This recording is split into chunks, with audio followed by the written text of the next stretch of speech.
réalisé comme film et pas les autres formats. Alors, la question, pourquoi avez-vous choisi ce roman de Murakami en particulier plutôt qu'un autre?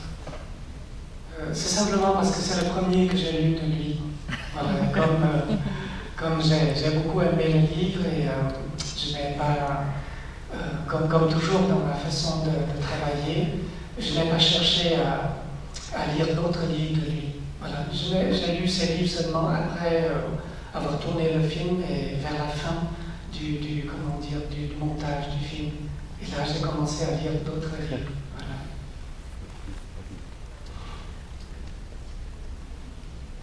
C'est un livre qui m'avait, tellement touché, comme c'est un livre extrêmement émouvant. Et je crois que, comme avec beaucoup de gens, j'ai eu une relation extrêmement intime avec le livre.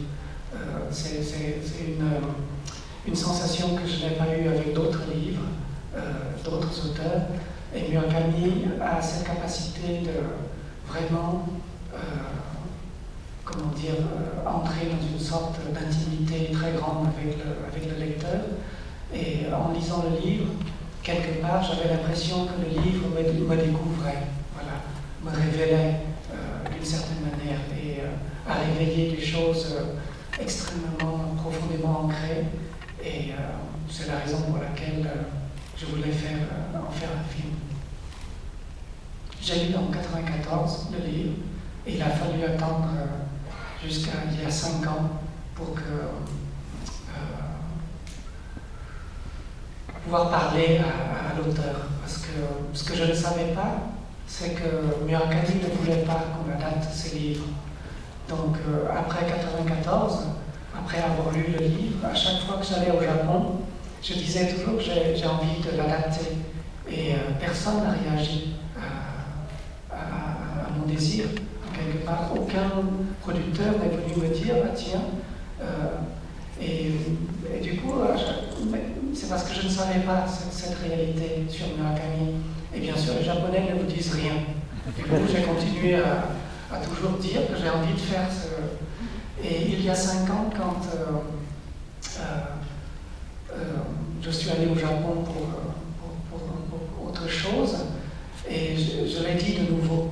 Et quelqu'un m'avait entendu et m'avait contacté et m'a dit que c'était peut-être le moment de le demander à Murakami parce que Murakami venait de donner l'autorisation d'adapter une de ses nouvelles. Voilà. Et donc j'ai écrit une lettre à Murakami et lui demandant si je pouvais le voir. Il m'a dit oui, venez. Et c'est comme ça que je suis allé au Japon pour le voir. On a passé 2 jours avec le producteur et toute son équipe. Ils étaient 12 à peu près. C'est toujours ils sont toujours très nombreux dans les réunions. Et pendant 2 jours, ils m'ont posé toutes sortes de questions pour, d'une certaine manière, m'entraîner un peu à la rencontre avec Murakami. Et le jour de la rencontre, ça s'est déroulé d'une manière extrêmement simple. Parce que j'ai commencé à dire pourquoi j'aimais le livre et que j'aimais beaucoup l'adapter. Et Murakami m'a arrêté et m'a dit une chose formidable. C'est comme ça que je comprends à quel point c'est un homme d'une très grande intelligence. Parce qu'il a su, d'emblée me donner du pouvoir vis-à-vis du producteur. C'est-à-dire, il m'a dit, si ça n'avait pas été vous, je n'aurais accepté de rencontrer personne. Voilà. Et tout à coup, je me sentis... il m'a donné le projet par au producteur, en quelque sorte, si vous voulez. Et ce qui me place dans une position forte vis-à-vis de la production. Et il a dit, je veux simplement lire le scénario et je vous dirai si je vous donne le feu vert ou pas. Donc j'ai regardé le producteur a fait un signe que oui, que ça veut dire qu'il va me payer pour que j'écrive le scénario, c'est ça que ça veut dire. Et donc avec ce risque qu'au bout de ça, le producteur Murakami dise non. Et donc j'ai passé 1 an à écrire le scénario. C'était assez difficile, voilà, et curieux. J'ai mis très longtemps à écrire les 11 premières pages, et je me suis arrêtée pendant 3 mois parce que je ne pouvais plus avancer. Et quand j'ai repris, j'ai fini le scénario en 21 jours. Voilà. Donc ça a été extrêmement rapide. Murakami a lu la première version, m'a envoyé énormément de notes. C'est-à-dire que le scénario, je lui ai envoyé, voilà, et il a pu mettre les notes en vert sur le scénario. C'était extrêmement généreux de sa part parce que c'était davantage les notes d'une personne qui a écrit ce livre il y a longtemps et probablement a senti aussi certaines choses qu'il aurait envie de mettre dans le livre et qui ne s'y trouvent pas, ce qui fait qu'il m'a donné énormément d'idées. Ça m'arrangeait pas beaucoup parce que le livre était déjà tellement riche qu'il fallait enlever énormément de choses pour pouvoir faire le scénario. Et lui, il m'a donné d'autres choses. Donc, j'ai pu garder quelques éléments qui sont assez magnifiques, certains dialogues qui, comment dire, d'une certaine manière, m'avaient permis de couper 3 ou 4 scènes pour le remplacer par une seule ligne de dialogue, par exemple. Et ça, c'était vraiment extrêmement généreux de sa part. Et c'était à mon tour de donner mes notes sur ses propres notes que j'avais mis en rouge sur le scénario. Et à la fin, on avait un document énorme que je lui ai envoyé. Et après ça, il m'a appelé, il m'a dit, écoute, fais le film que tu as en tête. Voilà, fais-le le plus beau possible. Voilà. Et à partir de ce moment-là, je ne l'ai plus revu, sauf pour dîner, parler d'autre chose. Et quand j'ai monté le film, à la fin, lorsque j'avais une version qui me plaisait bien, je lui ai montré pour avoir son avis. Et il m'a donné son avis et j'ai modifié 2 ou 3 choses dans le film pour le rendre meilleur. Voilà comment on a travaillé ensemble.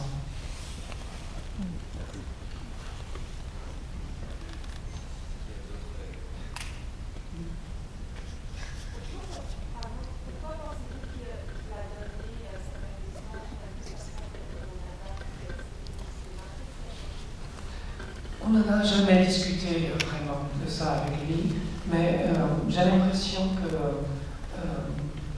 le temps est passé d'une certaine manière et il a une meilleure distance par rapport à son livre. Et peut-être que pour lui, c'était le moment de laisser partir aussi ses romans.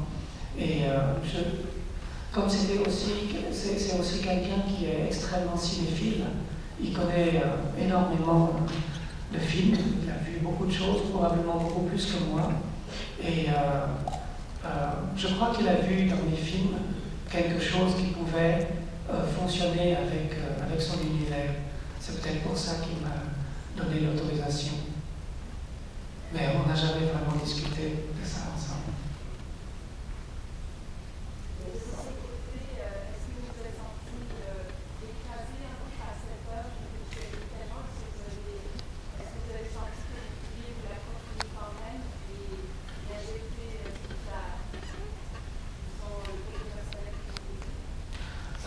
Non, ça ne se passe pas du tout comme ça dans mon cas.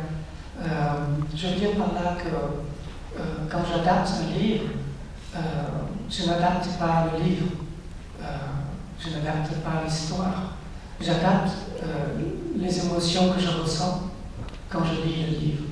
Et ce faisant, automatiquement, l'adaptation devient très personnelle. Voilà, c'est la seule façon de s'approprier du livre, si vous voulez, de l'adaptation. Voilà. Comme le livre était extrêmement connu, célèbre, je n'ai pas non plus senti de pression ou de difficulté dans la mesure où faire un film, c'est tellement difficile en soi que c'est là la vraie pression quand on fait un film. Voilà, donc non, je n'ai pas je n'ai pas vraiment senti de problème. Le problème, c'est toujours le même, c'est de réussir un film.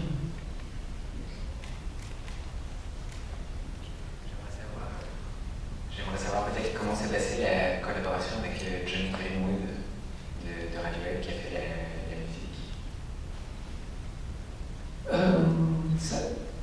Il y a une histoire là-dessus qui est vraiment amusante parce que j'avais l'idée de faire le film avec Jonny depuis le début et donc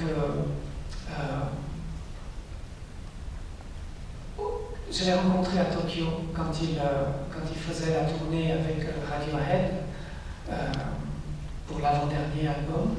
Et je l'ai vu et la rencontre s'est passée très simplement. Je lui ai demandé si il accepterait de faire la musique du film. Il a accepté.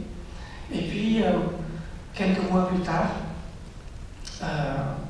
c'était pratiquement la veille où le producteur et moi, on devait aller à Londres, le rencontrer de nouveau et conclure le deal. Et on reçoit un email de son agent, de son manager, qui nous dit Jonny est désolé, il n'a plus le temps de faire la musique du film parce que Tom York voudrait retourner en studio et faire leur prochain album. Voilà. Et comme ils ne savent pas combien de temps ça va prendre, ça peut durer très longtemps, par précaution, ils préfèrent refuser de faire la musique du film. Donc j'ai appelé Jonny et il a confirmé. Et je dis, écoute, si c'est ça, écoute, tant pis, si tu veux, tu me crèves le cœur, mais voilà, on ne peut pas faire autrement. Et puis j'ai tourné le film, j'ai commencé à le monter, et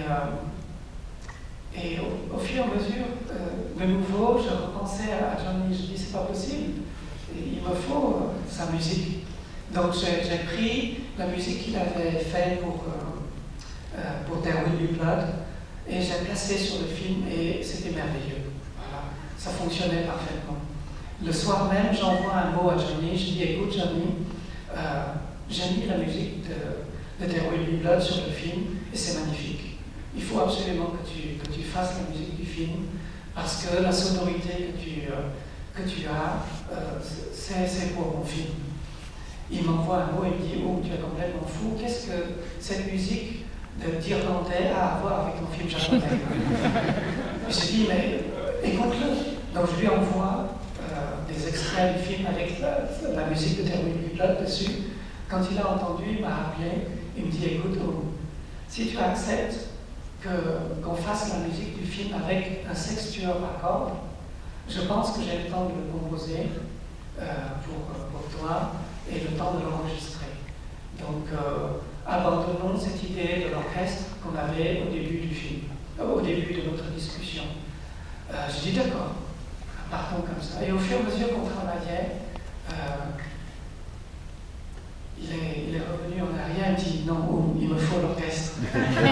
C'est comme ça qu'on a pu avoir la musique qu'on rêvait pour le film. Travailler avec lui, c'était extrêmement simple. On discutait surtout de comment j'aime utiliser la musique dans un film. C'est-à-dire que je lui disais que je n'aime pas quand la musique vient pour provoquer l'émotion, pour rehausser l'émotion. J'aime bien la musique, utiliser la musique pour confirmer l'émotion. C'est-à-dire qu'il faut que l'émotion soit déjà là, dans la scène, et ensuite la musique viendrait confirmer tout ça. Sachant cela, pour lui, ça voulait dire que la musique allait venir à la fin des séquences. Et quand je lui ai dit que j'aime aussi que la musique déborde sur plusieurs séquences, modifiant ainsi la tonalité de l'émotion des séquences, c'est-à-dire provoquer une sorte de rencontre un peu, comment dire, hasardeuse avec l'émotion d'une scène, ça me plaisait bien. Voilà. Et du coup, à partir de ces éléments-là, on a bien choisi ensemble les sonorités que j'aime et ou que je n'aime pas. Voilà. Et ensuite, il a composé. Je n'ai jamais demandé d'extrait de musique en cours pour pouvoir voir si ça a fonctionné avec les scènes. J'ai attendu que tout soit fait, enregistré, mixé, et ensuite il m'envoie tout ça et je commence à les placer, voilà, à différents endroits, oubliant tout ce qu'on s'était dit avant, à savoir que voilà, pour telle scène, j'aimerais bien que ce soit comme ça, comme ça. On a oublié tout ça et on essaie. Voilà, j'essaie. Et à ce stade-là, je pouvais encore lui demander de remixer la musique. Si par exemple je trouve que la percussion est trop forte pour certains morceaux, je peux lui demander de baisser ou de supprimer si ça lui convenait. Voilà, c'est comme ça qu'on a travaillé ensemble.